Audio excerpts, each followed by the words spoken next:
ಎಲ್ಲ ನನ್ನ ಆತ್ಮೀಯ ವಿದ್ಯಾರ್ಥಿಗಳಿಗೆ ಪರಿಶ್ರಮ ನವೋದಯ ಯೂಟ್ಯೂಬ್ ಚಾನಲ್ಗೆ ಆತ್ಮೀಯವಾದ ಸ್ವಾಗತ.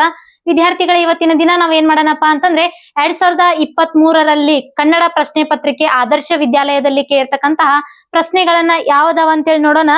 ಮೊದಲಿಗೆ ನಿಮಗೊಂದು ಏನ್ ವಿಶೇಷಪ್ಪ ಅಂತಂದ್ರ ನಾವು ಪರಿಶ್ರಮ ನವೋದಯ ಯೂಟ್ಯೂಬ್ ಚಾನಲ್ ಅಲ್ಲಿ ಏನ್ ಮಾಡ್ತಾ ಇದೀವಿ ಅಂತಂದ್ರೆ ಒಂದು ಆ್ಯಪ್ ಅನ್ನ ಲಾಂಚ್ ಮಾಡ್ತಾ ಇದೀವಿ. ಅದ್ರಲ್ಲಿ ಏನೇನ್ ಸಿಗ್ತದ ಅಂತಂದ್ರೆ ನಿಮಗೆ ಪ್ರೀ ಸ್ಟಡಿ ಮಟೀರಿಯಲ್ ಸಿಗ್ತಾವ, ಲೈವ್ ಕ್ಲಾಸಸ್ ಸಿಗ್ತಾವ, ರೆಕಾರ್ಡೆಡ್ ಕ್ವಿಜಸ್ ಸಿಗ್ತಾವ, ಮತ್ತೆ ಏನ್ ಸಿಗ್ತಾವ ಅಂತಂದ್ರ ಬುಕ್ಸ್ ಗಳು ಕೂಡ ಅವೈಲೇಬಲ್ ಅದಾವ, ರೆಕಾರ್ಡೆಡ್ ಕ್ಲಾಸಸ್ ಗಳು ಸಿಗ್ತಾವ, ಪ್ರೀ ಮಾಕ್ ಟೆಸ್ಟ್ ಸಿಗ್ತಾವ. ಆಮೇಲೆ ಪ್ರತಿಯೊಬ್ಬ ವಿದ್ಯಾರ್ಥಿನೂ ಏನ್ ಮಾಡ್ತೀವಿ ಅಂತಂದ್ರೆ ಪರ್ಸನಲೈಸ್ಡ್ ಕೇರ್ ಮಾಡ್ತೀವಿ. ಹಾಗಾದ್ರೆ ವಿದ್ಯಾರ್ಥಿಗಳಿಗೆ ನಿಮ್ಗೆ ಯಾರಿಗಾದ್ರೂ ಇಂಟ್ರೆಸ್ಟ್ ಇದ್ರೆ ಏನ್ ಮಾಡ್ರಿ ಅಂತಂದ್ರ ನಮ್ಮ ಇನ್ಸ್ಟಿಟ್ಯೂಟ್ ನಂಬರ್ಗೆ ಏನ್ ಮಾಡ್ರಿ, ನೀವು ಕಾಲ್ ಮಾಡಿ ಅಥವಾ ವಾಟ್ಸ್ಆಪ್ ನಂಬರ್ಗೆ ಒಂದು ಹಾಯ್ ಅಂತೇಳಿ ಮೆಸೇಜ್ ಹಾಕಿ ನಿಮ್ ಊರು, ನಿಮ್ ಹೆಸರು, ನಿಮ್ ತಾಲೂಕು, ನಿಮ್ ಜಿಲ್ಲೆನ ಹೆಸರು ಹಾಕಿ ಏನ್ ಮಾಡ್ಕೊಡ್ರಿ ಅಂತಂದ್ರೆ ನಮ್ಮ ಪ್ರೀ ರಿಜಿಸ್ಟ್ರೇಷನ್ ಅನ್ನ ಓಪನ್ ಮಾಡಿದೀವಿ. ಹಾಗಾದ್ರೆ ನೀವೇನ್ ಮಾಡ್ರಿ, ಈಗ ಏನ್ ಮಾಡ್ತಿದೀವಿ ಅಂತಂದ್ರೆ ನಾವು ಕೇವಲ 500 ವಿದ್ಯಾರ್ಥಿಗಳಿಗೆ ಮಾತ್ರ ನಾವ್ ಏನ್ ಮಾಡ್ತಿದೀವಿ, ಇಲ್ಲಿ ಅವಕಾಶವನ್ನ ಕೊಡ್ತಾ ಇದೀವಿ.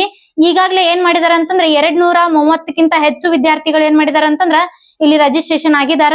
ನಿಮ್ಗೂ ಕೂಡ ಇಂಟ್ರೆಸ್ಟ್ ಇದ್ರೆ ಏನ್ ಮಾಡ್ರಿ ಅಂತಂದ್ರ ಬೇಗ ಬೇಗ ಏನ್ ಮಾಡ್ರಿ, ಎನ್ರೋಲ್ಮೆಂಟ್ ಮಾಡ್ಕೊಂಡು ನಿಮ್ಮ ಹೆಸರನ್ನ ಕನ್ಫರ್ಮ್ ಮಾಡ್ಕೊಳ್ಳಿ. ಹಾಗಾದ್ರೆ 2023ರಲ್ಲಿ ಆದರ್ಶ ವಿದ್ಯಾಲಯದ ಪ್ರಶ್ನೆ ಪತ್ರಿಕೆಯಲ್ಲಿ ಕನ್ನಡದಲ್ಲಿ ಯಾವ ರೀತಿ ಪ್ರಶ್ನೆಗಳನ್ನ ಕೇಳಿದಾರೆ ಅಂತ ಹೇಳಿ ನೋಡೋಣ್ರಿ. ಇಲ್ಲಿ ನೋಡ್ರಿ, ಮೊದಲನೇ ಪ್ರಶ್ನೆ ಏನಿದೆ ಅಂತ ಹೇಳಿ, ಅರಸ ದನ ಕರುಗಳಿಗೆ ಗೌರವ ಸಲ್ಲಿಸಿದ ಈ ವಾಕ್ಯದಲ್ಲಿರುವ ಅನುನಾಸಿಕಾಕ್ಷರ ಅಂತೇಳಿ ಕೇಳಿದಾರ. ಇದು ಮೊದಲನೇ ಚಾಪ್ಟರ್ ಗ್ರಾಮರ್ ದಲ್ಲಿ ಬರ್ತಕ್ಕಂತಹ ಮೊದಲನೇ ಚಾಪ್ಟರ್ ಮೇಲೆ ಕ್ವಶನ್ ಅನ್ನ ಕೇಳಿದಾರ. ಇಲ್ಲಿ ನೋಡ್ರಿ, ಅರಸ ದನ ಕರುಗಳಿಗೆ ಗೌರವ ಸಲ್ಲಿಸಿದ ಈ ವಾಕ್ಯದಲ್ಲಿರುವ ಅನುನಾಸಿಕಾಕ್ಷರ ಅಂತ ಕೇಳಿದಾರ. ಹಾಗಾದ್ರೆ ಆಪ್ಷನ್ ಎ ದ ಅಂತ ಕೊಟ್ಟಾರ, ಆಪ್ಷನ್ 2 ಕ ಅಂತ ಕೊಟ್ಟಾರ, ಆಪ್ಷನ್ 3 ವ ಅಂತ ಕೊಟ್ಟಾರ, ಆಪ್ಷನ್ 4 ನ ಅಂತ ಕೊಟ್ಟಾರ. ನಮಗ್ ಅನುನಾಸಿಕ ಅಕ್ಷರಗಳು ಅಂತೇಳಿ ಯಾವ ಅಂತ ಗೊತ್ತಿರ್ಬೇಕು. ಅನುನಾಸಿಕ ಅಕ್ಷರಗಳು ಯಾವ ಅಂತಂದ್ರ ನಾವು ಇವುಗಳನ್ನ ಏನ್ ಮಾಡ್ತೀವಿ, ಮೂಗಿನ ಸಹಾಯದಿಂದ ಉಚ್ಚರಿಸುವ ಅಕ್ಷರಗಳು ಅಂತೇಳಿ ಕೂಡ ಕರಿತೀವಿ. ಅನುನಾಸಿಕ ಅಕ್ಷರಗಳು ನಮ್ಗೆ ಯಾವ್ಯಾವ ಬರ್ತಾವ ಅಂತಂದ್ರ ನ, ಯ, ನ, ನ, ಮ ಅಂತ ಹೇಳಿ ಬರ್ತಾವ. 5 ಅಕ್ಷರಗಳು ನಮ್ಗೆ ಏನದಾವ ಅಂತಂದ್ರ ಅನುನಾಸಿಕ ಅಕ್ಷರಗಳದಾವು. ಹಾಗಾದ್ರೆ ವಿದ್ಯಾರ್ಥಿಗಳೇ ಏನ್ ಮಾಡ್ರಿ ಅಂತಂದ್ರ ನಮಗೇನ್ ಬರ್ತಾವ್ರಿ, 5 ಅಕ್ಷರಗಳು ಅನುನಾಸಿಕ ಅಕ್ಷರಗಳು ಬರ್ತಾವ. ನಮಗ್ ಇಲ್ಲಿರ್ತಕ್ಕಂಥದ್ದು ಈ ಅಕ್ಷರದಲ್ಲಿ ಯಾವ್ದು ಕೊಟ್ಟಾರ ಅಂತಂದ್ರ ನ ಅನ್ನೋದನ್ನ ಕೊಟ್ಟಾರ. ಹಾಗಾದ್ರೆ ಇಲ್ಲಿ ನ ಅನ್ನೋದು ಏನಾಗ್ತದ ಅಂತಂದ್ರ ಅನುನಾಸಿಕ ಅಕ್ಷರ ಆಗ್ತದ. ಇಲ್ಲಿ ವ ಅನ್ನೋದು ಏನಾಗ್ತದ ಅಂತಂದ್ರ ಅವರ್ಗೀಯ ವ್ಯಂಜನ ಆಗ್ತದ. ನ ಅನ್ನೋದು ಏನಾಗ್ತದ ಇಲ್ಲಿ ಅವರ್ಗೀಯ ವ್ಯಂಜನ ಆಗ್ತದ. ಅವರ್ಗೀಯ ವ್ಯಂಜನಕ್ಕೆ ಇಲ್ಲಿ ಉದಾಹರಣೆ ಏನಂತಂದ್ರ ವ ಅನ್ನೋದಾಗ್ತದ. ಆಮೇಲೆ ಕ ಮತ್ತು ದ ಅನ್ನೋದು ಏನಾಗ್ತಾವ ಅಂತಂದ್ರ ಇವೆರಡು ಏನಾಗ್ತಾವ ಅಂತಂದ್ರ ಅಲ್ಪ ಪ್ರಾಣಾಕ್ಷರಗಳಾಗ್ತಾವ. ಅಲ್ಪ ಪ್ರಾಣಾಕ್ಷರಗಳಿಗೆ ಉದಾಹರಣೆ ಆಗ್ತಾವ. ಅಲ್ಪ ಪ್ರಾಣಾಕ್ಷರಗಳಿಗೆ ಉದಾಹರಣೆ ಆಗ್ತಾವ. ಹಾಗಾದ್ರೆ ವಿದ್ಯಾರ್ಥಿಗಳ ಅರ್ಥ ಆಯ್ತು ಅಂತ ಅನ್ಕೊಂಡಿದೀನಿ. ಇನ್ನು ನಮ್ಮ ಚಾನಲ್ ಅನ್ನ ಯಾರು ಸಬ್ಸ್ಕ್ರೈಬ್ ಮಾಡ್ಕೊಂಡಿಲ್ಲ ಹಾಗೆ ಸಬ್ಸ್ಕ್ರೈಬ್ ಮಾಡ್ಕೋತಾ ಇರಿ. ಇಲ್ಲಿ ನೋಡ್ರಿ, ಮುಂದಿನ ಪ್ರಶ್ನೆ ಏನ್ ಕೊಟ್ಟಾರ ಅಂತಂದ್ರ ವೇದಮೂರ್ತಿ ವಸ್ತ್ರ ವಿನ್ಯಾಸ ಕಾರ್ಯಕ್ರಮಕ್ಕೆ ಹೋದನು. ವೇದಮೂರ್ತಿ ವಸ್ತ್ರ ವಿನ್ಯಾಸ ಕಾರ್ಯಕ್ರಮಕ್ಕೆ ಹೋದನು. ಈ ವಾಕ್ಯದಲ್ಲಿರುವ ಸಜಾತಿ ಸಂಯುಕ್ತಾಕ್ಷರ ಅಂತ ಹೇಳಿ ಕೇಳಿದಾರ. ಹಾಗಾದ್ರೆ ವಿದ್ಯಾರ್ಥಿಗಳ ಆಪ್ಷನ್ ಏನ್ ಕೊಟ್ಟಾರ ನೋಡ್ರಿ, ಆಪ್ಷನ್ 1 ಕೆ ಅಂತ ಹೇಳಿ ಕೊಟ್ಟಾರ, ಆಪ್ಷನ್ 2 ತ್ರಿ ಅಂತ ಕೊಟ್ಟಾರ, ಆಪ್ಷನ್ 3 ಸ್ತ್ರ ಅಂತ ಕೊಟ್ಟಾರ, ಆಪ್ಷನ್ 4 ನ್ಯ ಅಂತ ಹೇಳಿ ಕೊಟ್ಟಾರ. ಇಲ್ಲಿ ನಮಗ್ ಸಜಾತಿ ಸಂಯುಕ್ತಾಕ್ಷರ ಮತ್ತು ವಿಜಾತಿ ಸಂಯುಕ್ತಾಕ್ಷರ ಅಂದ್ರ ಏನ್ ಗೊತ್ತಿರ್ಬೇಕು. ಸಜಾತಿ ಸಂಯುಕ್ತಾಕ್ಷರ ಅಂದ್ರ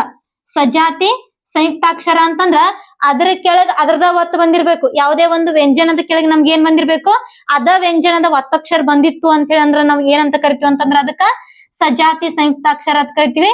ಫಾರ್ ಎಕ್ಸಾಂಪಲ್ ಕ ಆಗಿರ್ಬೋದು, ಗ ಆಗಿರ್ಬೋದು. ಉದಾಹರಣೆಗೆ ನೋಡ್ರಿ, ಇಲ್ಲಿ ಅಗ್ಗ ಅನ್ನೋದು ಏನ್ ಬರ್ತದ, ಇಲ್ಲಿ ಗ ಕೆಳಗಡೆ ಏನ್ ಬಂದದ, ಇಲ್ಲಿ ಗದ್ ಒತ್ತು ಬಂದದ. ಇದೇನಾಗ್ತದ ಅಂತಂದ್ರ ಸಜಾತಿ ಒತ್ತಕ್ಷರ ಆಗ್ತದ. ಇನ್ನು ವಿಜಾತಿ ಒತ್ತಕ್ಷರ ಅಂತಂದ್ರ ಏನ್ರಿ, ಇಲ್ಲಿ ನಮಗ ವಿಜಾತಿ ಒತ್ತಕ್ಷರ ಅಂತಂದ್ರೆ ಏನ್ರಿ, ನಮಗ ಒಂದು ವ್ಯಂಜನದ ಕೆಳಗ ಇನ್ನೊಂದು ಬೇರೆ ವ್ಯಂಜನದ ಏನ್ ಬಂದಿರ್ಬೇಕು, ಒತ್ತಕ್ಷರ ಬಂದಿರ್ಬೇಕು. ಅದಕ್ಕೆ ನಾವ್ ಏನಂತ ಕರಿತೀವಿ ಅಂತಂದ್ರ ಉದಾಹರಣೆಗೆ ಚಕ್ರ ನೋಡ್ರಿ. ಚಕ್ರ ಅನ್ನೋದು ಏನಂತಂದ್ರ ಇದೊಂದು ವಿಜಾತಿ ಸಂಯುಕ್ತಾಕ್ಷರ ಆಗಿರ್ತದೆ. ಯಾಕಂತಂದ್ರ ಇಲ್ಲಿ ಕದ ಕೆಳಗಡೆ ಏನ್ ಬಂದತ್ತಂತಂದ್ರ ರದ್ ಒತ್ತು ಬಂದೈತಿ, ಹೌದಾ? ಅದಕ್ಕಾಗಿ ನಾವ್ ಏನಂತ ಕರಿತೀವಿ ಅಂತಂದ್ರ ಇದನ್ನ ವಿಜಾತಿ ಅಂತ ಹೇಳಿ ಕರಿತೀವಿ. ನಮಗ್ ಕೊಟ್ಟಂತ ಆಪ್ಷನ್ ಗಳಲ್ಲಿ ನೋಡ್ರಿ, ತ್ರಿ ಅನ್ನೋದು ಇಲ್ಲಿ ರದ್ ಒತ್ತು ಬಂದದ, ಇದು ಆಗಂಗಿಲ್ಲ. ಯಾಕಂತಂದ್ರ ಇದು ವಿಜಾತಿ ಒತ್ತಕ್ಷರ ಆಗ್ತದ, ಹೌದಾ? ಇದು ವಿಜಾತಿ ಆಗ್ತದ.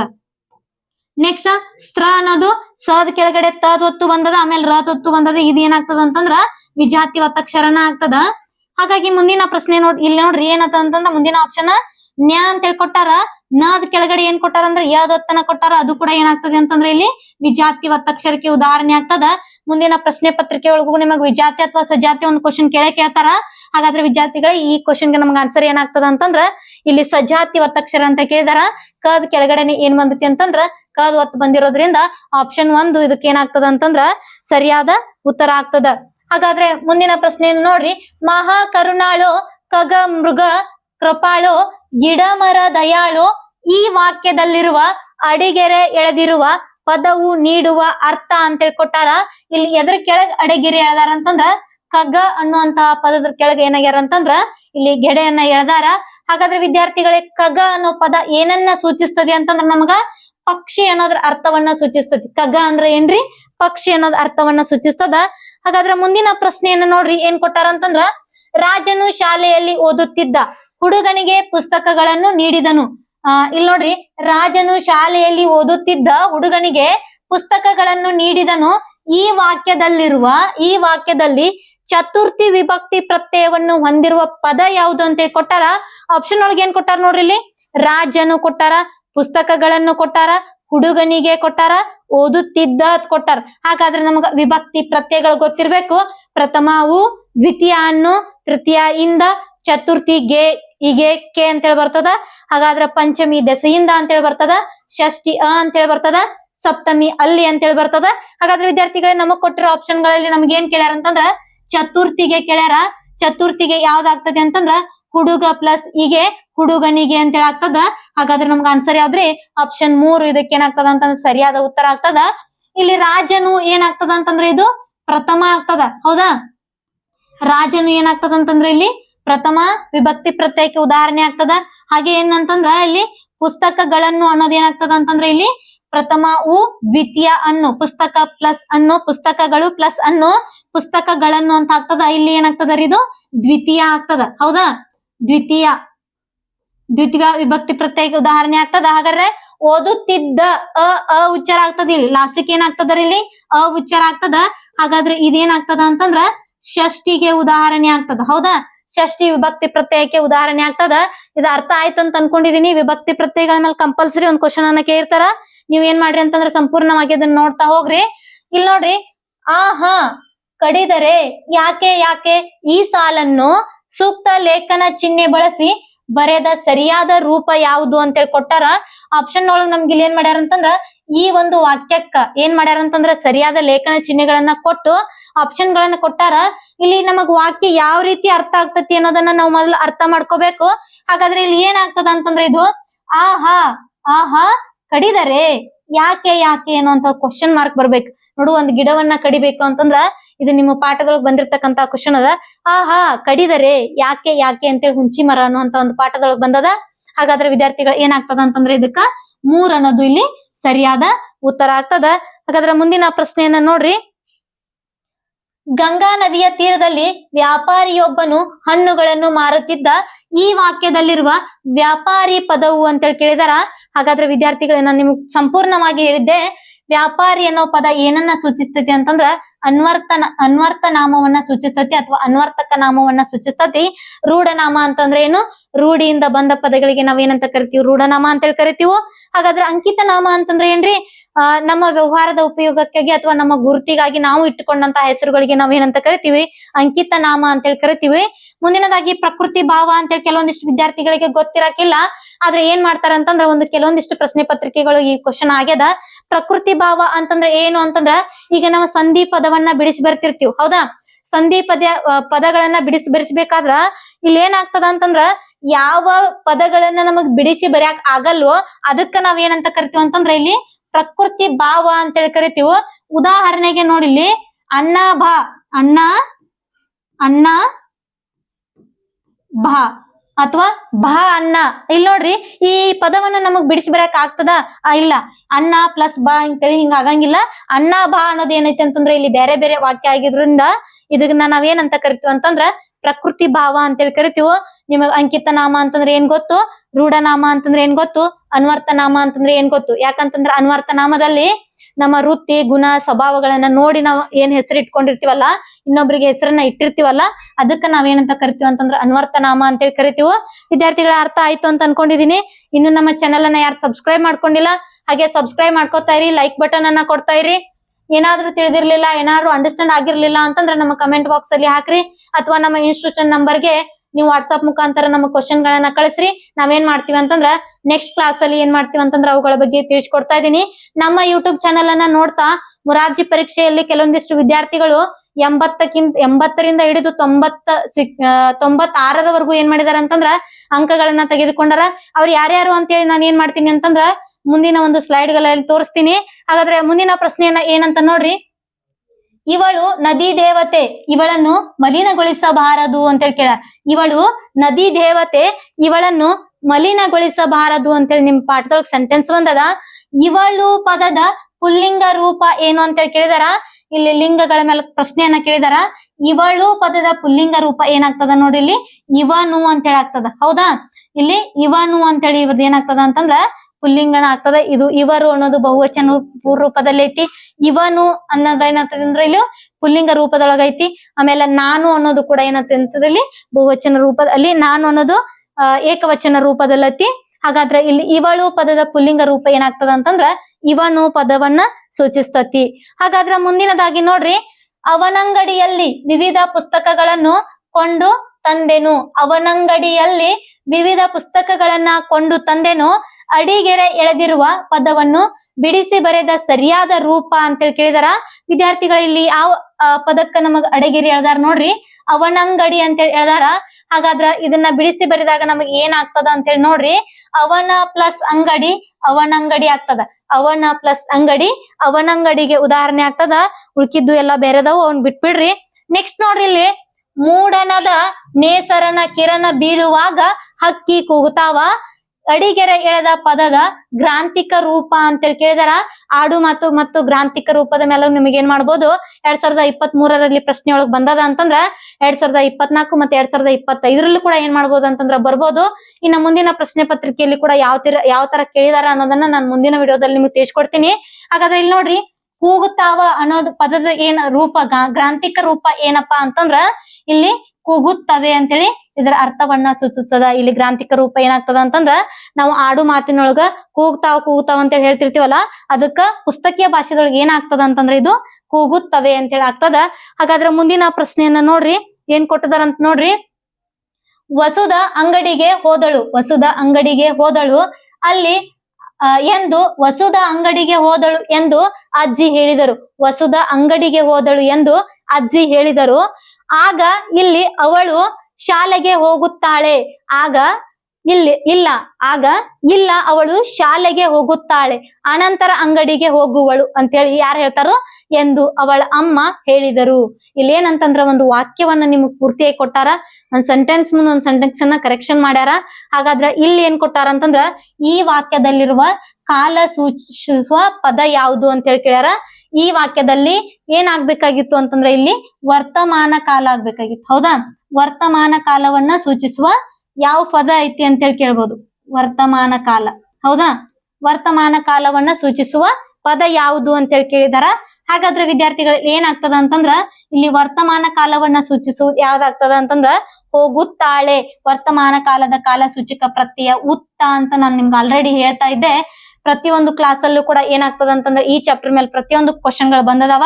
ಹಾಗಾದ್ರೆ ಇಲ್ಲಿ ಹೋಗುತ್ತಾಳೆ ಉತ್ತ ಅಂತೇಳಿ ಬಂದಿತ್ತಂದ್ರ ಅದೇನಾಗಿರ್ತದ ವರ್ತಮಾನ ಕಾಲವನ್ನ ಸೂಚಿಸ್ತದ.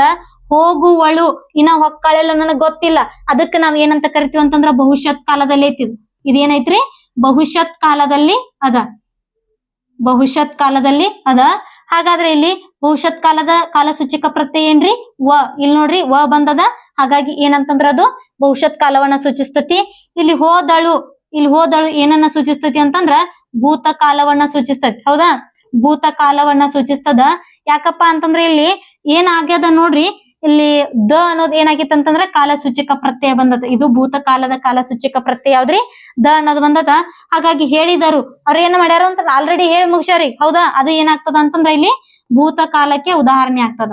ಹೌದಾ, ಭೂತ ಕಾಲಕ್ಕೆ ಉದಾಹರಣೆ ಆಗ್ತದ. ಕಾಲ ಸೂಚಕ ಯಾವ್ದು ಬರ್ತದ್ರಿ ದ ಅನ್ನೋದಂತೇಳಿ ಬರ್ತದ. ವಿದ್ಯಾರ್ಥಿಗಳ ನೆನ್ಪಿಟ್ಕೊಡ್ರಿ. ವರ್ತಮಾನ ಕಾಲದ ಕಾಲ ಸೂಚಕ ಪ್ರತ್ಯಯ ಉತ್ತ ಅಂತೇಳಿ ಬರ್ತದ. ಭವಿಷ್ಯತ್ ಕಾಲದ ಕಾಲ ಸೂಚಕ ಪ್ರತ್ಯಯ ವ ಅಂತೇಳಿ ಬರ್ತದ.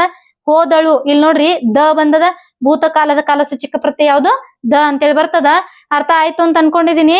ಯಾರಾದ್ರೂ ನೋಟ್ಸ್ ಮಾಡ್ಕೊಳ್ಳೋರಿದ್ರೆ ನಮ್ ವಿಡಿಯೋನ ಪಾಸ್ ಮಾಡ್ತಾ ಏನ್ ಮಾಡ್ರಿ ಇದನ್ನ ನೋಟ್ಸ್ ಮಾಡ್ಕೋತಾ ಕ್ವಶನ್ ಗಳನ್ನ ಆನ್ಸರ್ ಬರ್ಕೋತಾ ಹೋಗ್ರಿ. ನೆಕ್ಸ್ಟ್ ನೋಡ್ರಿ, ಸಮಾರಂಭದಲ್ಲಿ ಮಾನ್ಯ ಮುಖ್ಯಮಂತ್ರಿಗಳು ಮಕ್ಕಳ ಶಿಕ್ಷಣಕ್ಕೆ ಶ್ರಮಿಸಿದ ಶಿಕ್ಷಕರ ಬೆನ್ನು ತಟ್ಟಿದರು. ಈ ವಾಕ್ಯದಲ್ಲಿ ಬೆನ್ನು ತಟ್ಟು, ಈ ವಾಕ್ಯದಲ್ಲಿ ಬೆನ್ನು ತಟ್ಟು ಈ ನುಡಿಗಟ್ಟು ನೀಡುವ ಅರ್ಥ ಅಂತೇಳಿ ಕೇಳಿದಾರ. ಹಾಗಾದ್ರೆ ವಿದ್ಯಾರ್ಥಿಗಳ ನುಡಿಗಟ್ಟು ಪದದ ಅರ್ಥವನ್ನ ಕೇಳಿದಾರ. ಬೆನ್ನು ತಟ್ಟು ನುಡಿಗಟ್ಟಿನ ಅರ್ಥ ಏನಾಗ್ತದ ಅಂತಂದ್ರ ಪ್ರೋತ್ಸಾಹಿಸು ಅಂತೇಳಿ ಆಗ್ತದ. ಇಲ್ಲಿ ಏನ್ ಮಾಡ್ಯಾರ ಅಂತಂದ್ರ ಸಮಾರಂಭದಲ್ಲಿ ಒಂದು ಸಭೆ ಇದ್ದಾಗ ಮಾನ್ಯ ಮುಖ್ಯಮಂತ್ರಿಗಳು ಬಂದ್ ಏನ್ ಮಾಡ್ಯಾರ ಅಂತಂದ್ರ ಶಿಕ್ಷಕರಿಗೆ ಏನ್ ಮಾಡ್ಯಾರ ಅಂತಂದ್ರ ಬೆನ್ನು ತಟ್ಟ್ಯಾರ ಅಂತಂದ್ರ ಅದು ಪ್ರೋತ್ಸಾಹಿಸುದು ಅಂತೇಳಿ ಅರ್ಥ ಆಗ್ತದ. ಹಾಗಾದ್ರ ಮುಂದಿನ ಪ್ರಶ್ನೆ ಏನದ ಅಂತೇಳಿ ನೋಡ್ರಿ. ಕೊಟ್ಟಿರುವ ಆಯ್ಕೆಗಳಲ್ಲಿ ಸೂಕ್ತವಾದದ್ದನ್ನು ಆರಿಸಿ ಗಾದೆಯನ್ನ ಪೂರ್ಣಗೊಳಿಸಿ, ಗಾದೆ ಮಾತನ್ನ ಪೂರ್ಣಗೊಳಿಸಿ ಅಂತೇಳಿ ಕೇಳಿದಾರ. ಕೂತು ಉಣ್ಣುವವನಿಗೆ ಕೂಡಿಕೆ ಹಣ್ಣು ಸಾಲದು, ಇದಕ್ಕೆ ಏನಾಗ್ತದ ಅಂತಂದ್ರ ಸರಿಯಾದ ಉತ್ತರ ಆಗ್ತದ. ಇದನ್ನ ಏನ್ ಕೊಟ್ಟಾರ ಅಂತಂದ್ರ ಹಿಂದ ಮುಂದ ಕೊಟ್ಟಾರ. ಕೂಡಿಕೆ ಸಾಲದು ಮಡಿಕೆ ಬೇಕು, ಹಣ್ಣು ಸಾಲದು ಚಿನ್ನ ಬೇಕು ಅಂತೇಳಿ ಕೊಟ್ಟಾರ. ಇವೆಲ್ಲ ರಾಂಗ್ ಆಗ್ತಾವ. ಹಾಗಾದ್ರೆ ವಿದ್ಯಾರ್ಥಿಗಳಿಗೆ ರೈಟ್ ಆನ್ಸರ್ ಯಾವ್ದಾಗ್ತದ ಅಂತಂದ್ರೆ ಇಲ್ಲಿ ಕೂಡಿಕೆ ಹಣ್ಣು ಸಾಲದು ಅಂತೇಳಿ ರೈಟ್ ಆನ್ಸರ್ ಆಗ್ತದ. ಹಾಗಾದ್ರೆ ಮುಂದಿನ ಪ್ರಶ್ನೆಯನ್ನ ನೋಡ್ರಿ.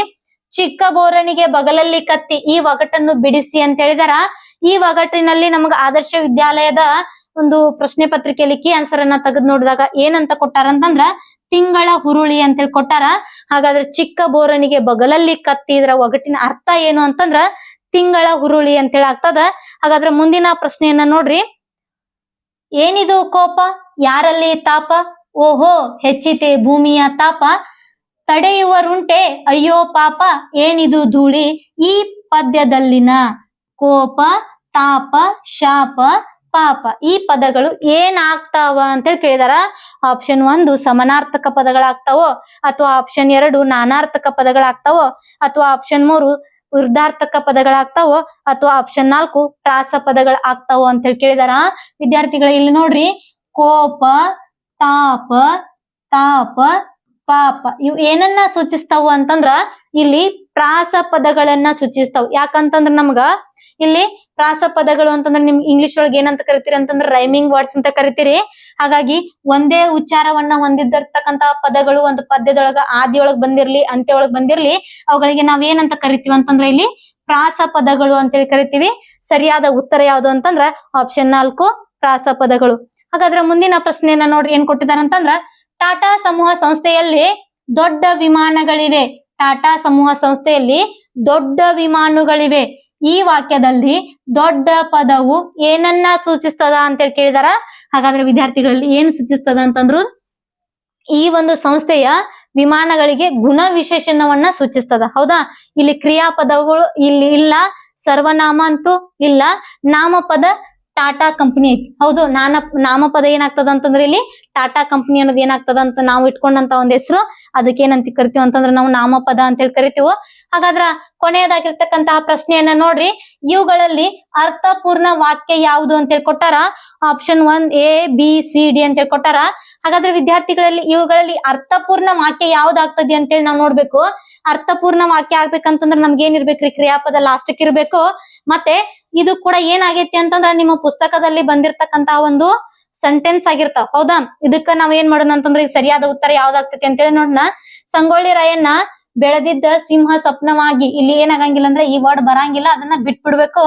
ಬಲಾಢ್ಯ ಬ್ರಿಟಿಷ ಪಡೆಯನ್ನೇ ಚಿಂತೆಗೀಡು ಮಾಡುವ ಸಿಂಹ ಸ್ವಪ್ನವಾಗಿ ಸಂಗೊಳ್ಳಿ ರಾಯಣ್ಣ ಬೆಳೆದಿದ್ದ. ಇದು ಕೂಡ ಏನಾಗ್ತದ ಅಂತಂದ್ರೆ ನಮ್ಗ ಸರಿಯಾದ ವಾಕ್ಯ ಆಗಂಗಿಲ್ಲ. ಹಾಗಾದ್ರೆ ವಿದ್ಯಾರ್ಥಿಗಳು ಏನಾಗ್ತದ ನೋಡ್ರಿ, ಇಲ್ಲಿ ಸಂಗೊಳ್ಳಿ ರಾಯಣ್ಣ ಬಲಾಢ್ಯ ಬ್ರಿಟಿಷ ಪಡೆಯನ್ನೇ, ಸಂಗೊಳ್ಳಿ ರಾಯಣ್ಣ ಏನ್ ಮಾಡಿದಂತಂದ್ರೆ ಇಲ್ಲಿ ಒಂದು ಇದು ನಾಮಪದ ಆಗ್ತದ, ಇದ್ರ ಪ್ರಶ್ನಕ್ಕೆ ಹಾಕೋಬೇಕು. ಬ್ರಿಟಿಷ ಪಡೆಯನ್ನೇ ಯಾರನ್ನ ಅಂತ ಕೇಳಿದಾಗ ಬ್ರಿಟಿಷ ಪಡೆಯನ್ನೇ ಚಿಂತೆಗೀಡು ಮಾಡುವ ಸಿಂಹ ಸ್ವಪ್ನವಾಗಿ ಬೆಳೆದಿದ್ದ. ಇಲ್ಲಿ ಸಿಂಹ ಸ್ವಪ್ನ ಅಂತೇಳಿ ನಿಮಗೆ ಇದ್ರ ಅರ್ಥನೂ ಕೇಳ್ಬೋದು. ಸಿಂಹ ಸ್ವಪ್ನ ಅಂತೇಳಿ ಅಂತಂದ್ರೆ ಏನ, ಕನಸಿನಲ್ಲಿ ಅಂಜುವುದು ಅಂತೇಳಿ ಕರಿತೀವಿ, ಅಥವಾ ಕನಸಿನಲ್ಲಿ ಸಿಂಹನಂತೆ ಗರ್ಜಿಸುವುದು ಅಂತ ಹೇಳ್ತೀವಿ. ಬ್ರಿಟಿಷರ ಒಂದು ಕನಸಿನಲ್ಲಿಯೂ ಕೂಡ ಏನಾಗಿದ್ದಂತಂದ್ರೆ ಇವನು ಸಂಗೊಳ್ಳಿ ರಾಯಣ್ಣನವನು ಚಿಂತೆಗೀಡು ಆಗಿದ್ದ. ಈ ಪ್ರಶ್ನೆಗೆ ಆನ್ಸರ್ ಯಾವ್ದು ಅಂತಂದ್ರ ಆಪ್ಷನ್ C ಏನಾಗ್ತದ ಅಂತಂದ್ರ ಸಂಗೊಳ್ಳಿ ರಾಯಣ್ಣ ಬಲಾಢ್ಯ ಬ್ರಿಟಿಷ ಪಡೆಯನ್ನೇ ಚಿಂತೆಗೀಡು ಮಾಡುವ ಸಿಂಹ ಸ್ವಪ್ನವಾಗಿ ಬೆಳೆದಿದ್ದ ಅಂತೇಳಿ ಇದಕ್ಕೆ ಸರಿಯಾದ ಉತ್ತರ ಆಗ್ತದ. ಹಾಗಾದ್ರೆ ವಿದ್ಯಾರ್ಥಿಗಳೇ, ಇಲ್ಲಿವರೆಗೂ ನಾವ್ ಏನ್ ಮಾಡಿದೀವಿ ಅಂತಂದ್ರ ಆದರ್ಶ ಒಂದು 2023ರಲ್ಲಿ ಕೇಳಿರ್ತಕ್ಕಂತ ಪ್ರಶ್ನೆ ಪತ್ರಿಕೆಯನ್ನ ಬಿಡಿಸಿದ್ವಿ. ಇನ್ನೇನಂತಂದ್ರ ನಾನ್ ನಿಮ್ಗೆ ಹೇಳಿದ್ದೆ, ಯಾವ ವಿದ್ಯಾರ್ಥಿಗಳು ನಮ್ಮ ಒಂದು ಕೋಚಿಂಗ್ ಕ್ಲಾಸ್ ನ ವಿಡಿಯೋ ಕ್ಲಾಸ್ ಗಳನ್ನ ನೋಡಿ ಅತಿ ಹೆಚ್ಚು ಅಂಕಗಳನ್ನ ತಗೊಂಡಿದಾರ ಅಂತ ಹೇಳಿ. ಇವರನ್ನ ನೋಡ್ರಿ, ಇಲ್ಲಿ ಎಷ್ಟು ಮಾರ್ಕ್ಸ್ ಗಳನ್ನ ತಗೊಂಡಾರ ಅಂತಂದ್ರ ಪೃಥ್ವಿ ಹಳ್ಳಿ ಅನ್ನೋಳು ಏನ್ ಮಾಡಿದಾಳ ಅಂತಂದ್ರ 96, ಮೊರಾರ್ಜಿಯಲ್ಲಿ ಏನ್ ಮಾಡಿದಾಳ ಅಂತಂದ್ರ 96 ಅಂಕಗಳನ್ನ ಪಡೆದಾಳ. ಸನ್ನಿಧಿ ಮಾಕ್ನಾಪುರ್ ಅನ್ನೋಳು ಏನ್ ಮಾಡ್ಯಾಳ ಅಂತಂದ್ರ 93 ಅಂಕಗಳನ್ನ ತಗೊಂಡಾಳ. ಈ ಎಲ್ಲ ನನ್ನ ವಿದ್ಯಾರ್ಥಿಗಳಿಗೆ ತುಂಬು ಹೃದಯದ ಅಭಿನಂದನೆಗಳನ್ನ ಸಲ್ಲಿಸ್ತಾ ಇದ್ದೀನಿ. ಹಾಗಾದ್ರೆ ಮುಂದಿನದಾಗಿ ನೋಡ್ರಿ, ರಾಕೇಶ್ ಗೂಗಿ ಅವ್ರು ಎಷ್ಟು ತಗೊಂಡಾರ ಅಂತಂದ್ರ 92 ಅಂಕಗಳನ್ನ ತಗೊಂಡಾರ. ಇವು ಏನಾಗಿರ್ತಾವ ಅಂತಾರೆ ಸಂಭವನೀಯ. ಇದರಲ್ಲಿ ಏನಾಗ್ಬೋದು, 2 ಮಾರ್ಕ್ಸ್ ಜಾಸ್ತಿನೂ ಬರ್ಬೋದು, 2 ಮಾರ್ಕ್ಸ್ ಕಮ್ಮಿನೂ ಬರ್ಬೋದು. ಯಾಕಂದ್ರೆ ನಮ್ ಗೌರ್ಮೆಂಟ್ ಕೀ ಆನ್ಸರ್ ಬಂದಾಗ ಏನ್ ಮಾಡ್ಬೋದು, 2 ಮಾರ್ಕ್ಸ್ ಜಾಸ್ತಿನೂ ಬರ್ಬೋದು ಅಥವಾ 2 ಮಾರ್ಕ್ಸ್ ಕಮ್ಮಿನೂ ಬರ್ಬೋದು. ಹಾಗಾದ್ರೆ ಇಲ್ಲಿ ನೋಡ್ರಿ, ಇಲ್ಲಿ ಶ್ರೀನಿಧಿ ಬಿರಾದಾರ್ ಇವಳು ಎಷ್ಟು ತಗೊಂಡಾಳ ಅಂತಂದ್ರ ನಾವು ಕ್ಯಾಲ್ಕುಲೇಷನ್ ಮಾಡಿದ ಪ್ರಕಾರ 91 ಮಾರ್ಕ್ಸ್ ಗಳನ್ನ ತಗೊಂಡಾಳ. ಈ ವಿದ್ಯಾರ್ಥಿಗಳಿಗೂ ಕೂಡ ಏನಂತಂದ್ರ ತುಂಬು ಹೃದಯದ ಧನ್ಯವಾದಗಳನ್ನ ಸಲ್ಲಿಸ್ತೀನಿ. ಹಾಗಾದ್ರೆ ಮುಂದಿನದಾಗಿ ನೋಡ್ರಿ, ಸ್ಫೂರ್ತಿ ಬೋಸ್ಗಿ ಅನ್ನೋಳು ಎಷ್ಟು ತಗೊಂಡಾಳ ಅಂತಂದ್ರ 92 ಅಂಕಗಳನ್ನ ತಗೊಂಡಾಳ. ಹಾಗಾದ್ರ ಇಲ್ಲಿ ಬಾಬುರಾಯ್ ಜೋಗುರೆ ಅನ್ನೋ ವಿದ್ಯಾರ್ಥಿ ಏನ್ ಮಾಡ್ಯಾನ ಅಂತಂದ್ರ 83 ಅಂಕಗಳನ್ನ ತಗೊಂಡಾನ.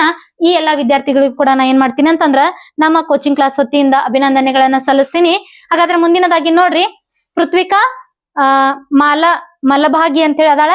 ಹಾಗಾದ್ರೆ ಇವಳು ಎಷ್ಟು ತಗೊಂಡಾಳ ಅಂತಂದ್ರ 83 ಅಂಕಗಳನ್ನ ತೆಗೆದುಕೊಂಡು, ಇವರೆಲ್ಲರೂ ಏನ್ ಮಾಡ್ತಾರ ಅಂತಂದ್ರ 1-2 ಹೆಚ್ಚು ಕಮ್ಮಿ ಮಾರ್ಕ್ಸ್ ಆಗ್ಲಿ ಸೆಲೆಕ್ಷನ್ ಆಗ್ತಾರ. ನೀವು ಕೂಡ ಏನ್ ಮಾಡ್ರಿ ಅಂತಂದ್ರ ನಾವು ಬಿಡ್ಸಿರ್ತಕ್ಕಂತ ಆದರ್ಶ ಪ್ರಶ್ನೆ ಪತ್ರಿಕೆಯನ್ನ ನೋಡ್ರಿ. ನಿಮಗೆ ಯಾವ ಚಾಪ್ಟರ್ ಮೇಲೆ ಎಷ್ಟೆಷ್ಟು ಇಂಪಾರ್ಟೆನ್ಸ್ ಕೊಡ್ಬೇಕು ಅನ್ನೋದು ಅರ್ಥ ಆಗ್ತದ. ಹಾಗಾಗಿ ನಾವು ಸಂಭವನೀಯ ಪ್ರಶ್ನೆ ಪತ್ರಿಕೆಗಳನ್ನು ಕೂಡ ಏನ್ ಮಾಡ್ತೀವಿ ಅಂತಂದ್ರ ಮುಂದಿನ ಒಂದು ವಿಡಿಯೋ ಕ್ಲಾಸ್ ಗಳಲ್ಲಿ ತರ್ತೀವಿ. ನಿಮ್ಗೆ ವಿಶೇಷವಾದದ್ದು ಇನ್ನೊಂದು ಏನ್ ತಿಳಿಸ್ಬೇಕಪ್ಪ ಅಂತಂದ್ರ, ನಮ್ಮ ಕೋಚಿಂಗ್ ಕ್ಲಾಸ್ ವತಿಯಿಂದ ನಾವ್ ಏನ್ ಮಾಡ್ತಿದೀವಿ ಅಂತಂದ್ರ ಒಂದು ಆಪ್ ಅನ್ನ ಲಾಂಚ್ ಮಾಡ್ತಾ ಇದೀವಿ. ನಿಮ್ಗೆ ಯಾರಾದ್ರೂ ಇಂಟ್ರೆಸ್ಟ್ ಇದ್ರೆ ಏನ್ ಮಾಡ್ಕೋಬಹುದು, ನಾವು ಪ್ರೀ ಬುಕ್ಕಿಂಗ್ ಅನ್ನ ಸ್ಟಾರ್ಟ್ ಮಾಡಿದೀವಿ. ಈಗಾಗಲೇ ಕೇವಲ 500 ವಿದ್ಯಾರ್ಥಿಗಳಿಗೆ ಮಾತ್ರ ನಾವ್ ಏನ್ ಕೊಡ್ತಿದೀವಿ ಅಂತಂದ್ರ ಅವಕಾಶವನ್ನ ಕೊಡ್ತಿದೀವಿ. ಅದ್ರಲ್ಲಿ ಏನಿರ್ತಾವ ಅಂತಂದ್ರ ಪ್ರೀ ರೆಕಾರ್ಡಿಂಗ್ ಕ್ಲಾಸಸ್ ಇರ್ತಾವ, ಆಮೇಲೆ ಕ್ವಿಜಸ್ ಇರ್ತದ, ಆಮೇಲೆ ಮಟೀರಿಯಲ್ಸ್ ಇರ್ತದ. ಹಿಂಗೆ ಹಲವಾರು ನಾವ್ ಏನ್ ಮಾಡ್ತಿರ್ತೀವಿ ಅಂತಂದ್ರ ಅದ್ರ ಫೀಚರ್ಸ್ ಅನ್ನ ಕೊಡ್ತಾ ಇರ್ತೀವಿ. ನೀವೇನ್ ಮಾಡ್ರಿ ಅಂತಂದ್ರ ನಿಮ್ಗೆ ಯಾರಾದ್ರೂ ಇಂಟ್ರೆಸ್ಟ್ ಇದ್ರೆ ನಮ್ಮ ಇನ್ಸ್ಟಿಟ್ಯೂಷನ್ ನಂಬರ್ ಇದೆಲ್ಲ, ಅದಕ್ಕೆ ಏನ್ ಮಾಡ್ರಿ ಅಂತಂದ್ರ ಒಂದು ವಾಟ್ಸ್ಆಪ್ ಮೂಲಕ ಹಾಯ್ ಅಂತ ಮೆಸೇಜ್ ಮಾಡ್ರಿ. ಇಲ್ಲ ಅಂತಂದ್ರೆ ನೀವು ಕಾಲ್ ಮಾಡಿ ಕೂಡ ಆ ಒಂದು ಕ್ಲಾಸಸ್ ಗಳ ಬಗ್ಗೆ ಏನ್ ಮಾಡ್ಕೋಬಹುದು, ಕೇಳ್ಕೊಂಡು ನಿಮ್ಮ ರಿಜಿಸ್ಟ್ರೇಷನ್ ಅನ್ನ ಕನ್ಫರ್ಮ್ ಮಾಡ್ಕೊಳ್ಬಹುದು. ಎಲ್ಲ ನನ್ನ ವಿದ್ಯಾರ್ಥಿಗಳಿಗೆ ಈ ಕ್ಲಾಸ್ ಅನ್ನ ನೋಡಿದ್ದಕ್ಕಾಗಿ ತುಂಬು ಹೃದಯದ ಧನ್ಯವಾದಗಳು.